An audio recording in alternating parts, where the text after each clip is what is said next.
I gave my dad an ultimatum between me or his career, or else I'll cut ties with him. My father is a slightly known musician in my home country. Due to his career, he missed out on most of my milestones while I was growing up.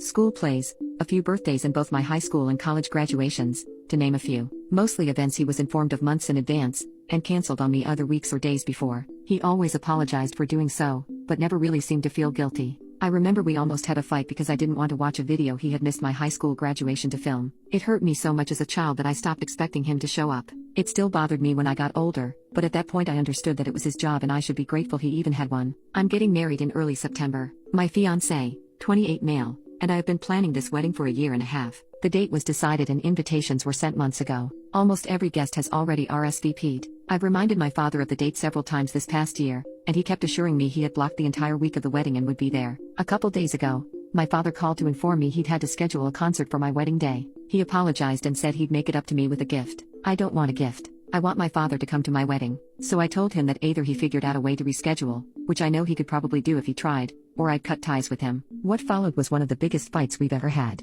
He called me ungrateful, spoiled and selfish for giving him the kind of ultimatum and expecting him to change his work schedule for my own benefit, which he has asked me to do on many occasions before. He yelled, and I held myself not to yell back. We're still fighting over this. Most of my family is on my side, though both my mom, divorced from my dad, and my fiancé have warned me not to make any moves I might regret. My sister, 20F, is on my father's side, which doesn't surprise me. I love my father and I really don't want to stop talking to him, but I'm done with him expecting to be able to miss out on my life with no consequences. But what happened next was crazy. Update 1. First of all, I'm happy to announce that I finally got married to the love of my life almost 2 weeks ago. For the last 6 years, this man has been my rock, my best friend and my biggest supporter, and I can't wait to spend the rest of my life with him. I give him, my mom and my friends, especially my awesome mother-in-law, full credit for helping me regain my excitement for my wedding. And it was amazing. Everyone had fun, the food was great, and no one got too drunk, a constant concern of mine. Some of my friends have that tendency. I went home knowing I'd spent my wedding day surrounded by people who loved me, but my father wasn't there.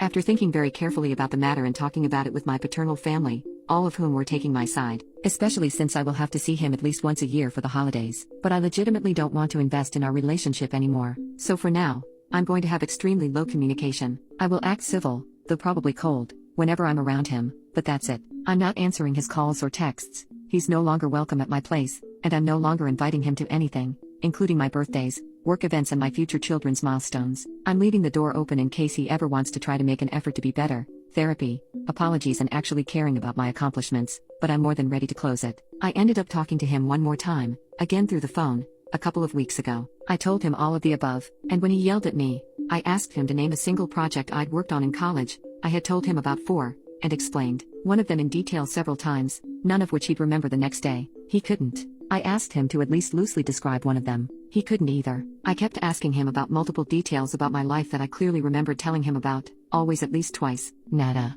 He claimed I'd never told him about any of this stuff. I said that not only had I informed him of these things frequently, we'd also had that exact conversation dozens of times before. And the outcome is always the same. He's a great father, and I'm ungrateful and dramatic. I told him I'll always love him and be grateful for the things he did for me, but I'm done. He only cares about me as his daughter, and not a grown woman that exists outside of his life. He never actually cared about anything that wasn't about him. I'm done with him thinking I'm not worth the same respect that I have bent over backwards to give him my whole life. We haven't spoken since. My cousin told me her mom, his older sister, berated him on the phone a few days later. My mom has offered to do the same, but I declined. He's been trying to talk to my sister about it, but I told her to stay out of it. Things have been getting a bit better between me and her. I considered having my stepfather walk me down the aisle, but he remembered me saying I never wanted my dad to give me away in the first place, so he encouraged me to do things my way. I ended up walking alone, to a string version of Metallica's Nothing Else Matters. About halfway through, my 3-year-old goddaughter came up to me and grabbed my hand, and we walked the rest of the way together. It was perfect, and so much better than anything I could have planned. My father texted me during the wedding,